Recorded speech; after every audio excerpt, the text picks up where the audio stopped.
In a small village, nestled among the green hills of northern India, lived a woman named Asha, 36 years old, with eyes that had long forgotten how to dream.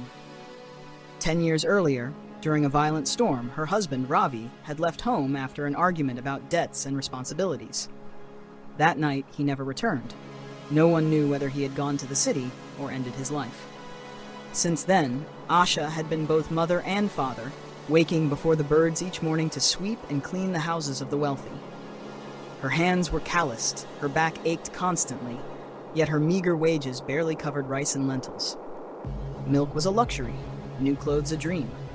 Her 2 children, Anika and Kiran, never complained, but Asha saw their eyes linger on the full lunchboxes of other children, piercing her heart. One night, with the village in darkness, Asha sat alone in the corner of her mud house, staring at the cracks in the wall and whispering, "Why me?" Tears fell quietly like unnoticed rain. The whispers of village women calling her unlucky haunted her until she began to believe them. One afternoon, Anika came home in tears, saying her friends mocked her torn clothes. Asha hugged her and whispered, "You're a queen in my eyes. Clothes don't define your worth." Yet her heart broke. That evening, Kiran brought her a drawing of their family beneath a bright sun.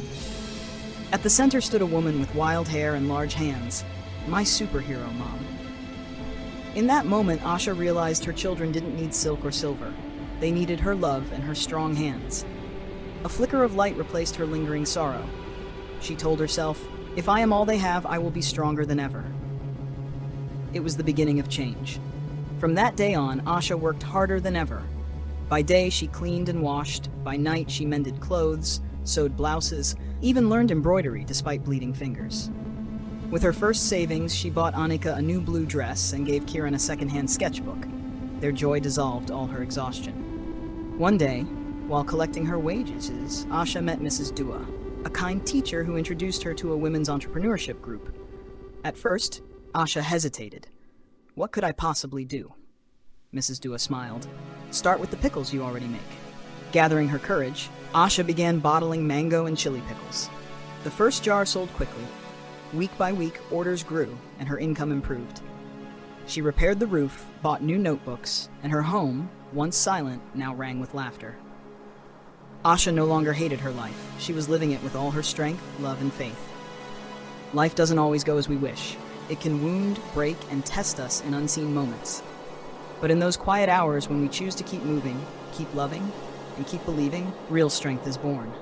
Asha wore no armor and carried no sword, yet she held her family together with calloused hands, quiet courage, and steadfast faith. Hardship was no longer a life sentence, but the fabric of an inspiring story.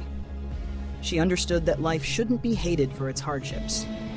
Often, the most challenging lives become the most admired, not because they were easy, but because someone refused to let the darkness define them. Through a mother's resilience, Asha turned years of struggle into a journey of hope.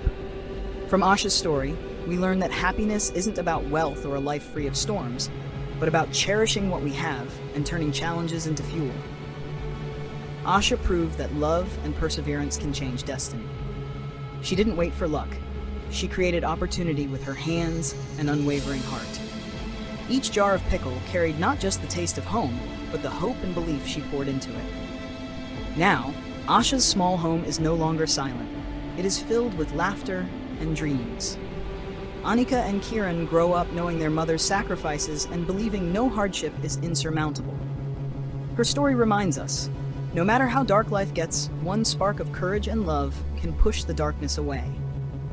And when she looked back on her journey, Asha realized the most precious thing she had was not the repaired roof, Anika's blue dress, or Kiran's sketchbook, but the pride in her children's eyes. They didn't see a poor woman. They saw a strong mother who had never given up.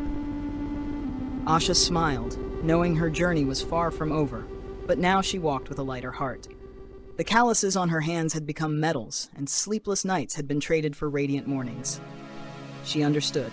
Happiness isn't about avoiding storms, but about learning to dance in the rain. And she, the woman the world once seemed to forget, had written a story her village would never forget.